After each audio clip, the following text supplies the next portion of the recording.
سعودی عرب کے مفتی اعظم ممتاز عالم دین اور سینئر علماء کونسل کے سربراہ شیخ عبدالعزیز بن عبداللہ بن محمد آل الشیخ کا سانحہ ارتحال۔ سعودی عرب کے مفتی اعظم ممتاز عالم دین اور سینئر علماء کونسل کے سربراہ شیخ عبدالعزیز بن عبداللہ بن محمد آل الشیخ طویل العمر کے بعد 82 برس کی عمر میں انتقال کر گئے۔ شاہی عدالت نے منگل کے روز ان کے انتقال کی تصدیق کی۔ ان کی نماز جنازہ ریاض کی امام ترکی بن عبداللہ مسجد میں ادا کی گئی، جبکہ مکہ مکرمہ، مدینہ منورہ اور سعودی عرب کی دیگر بڑی مساجد میں بھی غائبانہ نماز جنازہ پڑھی گئی۔ شیخ عبدالعزیز آل شیخ کا تعلق سعودی عرب کے معروف مذہبی خانوادے سے تھا۔ وہ 30 نومبر 1943 عیسوی کو مکہ مکرمہ میں پیدا ہوئے۔ 7 برس کی عمر میں یتیم ہو گئے، تاہم کم عمری ہی میں قرآن کریم حفظ کر لیا۔ 20 سال کی عمر میں بینائی سے محروم ہو جانے کے باوجود انہوں نے اپنی دینی تعلیم کا سلسلہ جاری رکھا اور اعلیٰ سطح پر شریعت و فقہ کی تعلیم حاصل کی۔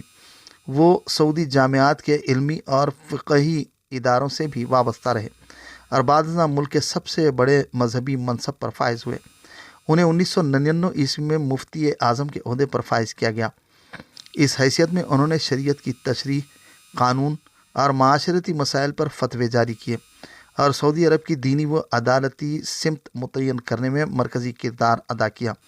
2 دہائیوں سے زیادہ عرصے تک وہ مملکت کے سب سے بڑے مذہبی اتھارٹی کے طور پر خدمات انجام دیتے رہے۔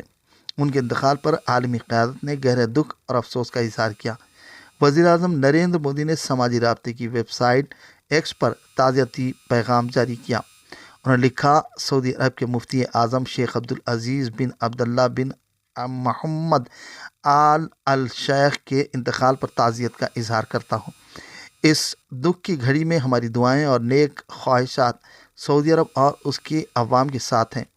پاکستان کے وزیر اعظم شہباز شریف نے کہا کہ مفتی اعظم کی وفات صرف سعودی عرب ہی نہیں بلکہ پوری امت مسلمہ کے لیے بڑا صدمہ ہے۔ انہوں نے شاہ سلمان بن عبدالعزیز، ولی عہد محمد بن سلمان اور سعودی عوام سے دلی ہمدردی اور تعزیت کا اظہار کیا۔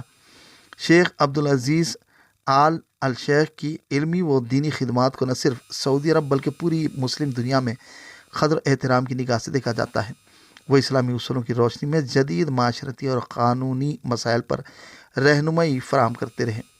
ان کے انتقال کو ایک عہد کا خاتمہ قرار دیا جا رہا ہے اور انہیں امت مسلمہ کے ایک بڑے علمی و دینی رہنما کے طور پر رکھا جائے گا۔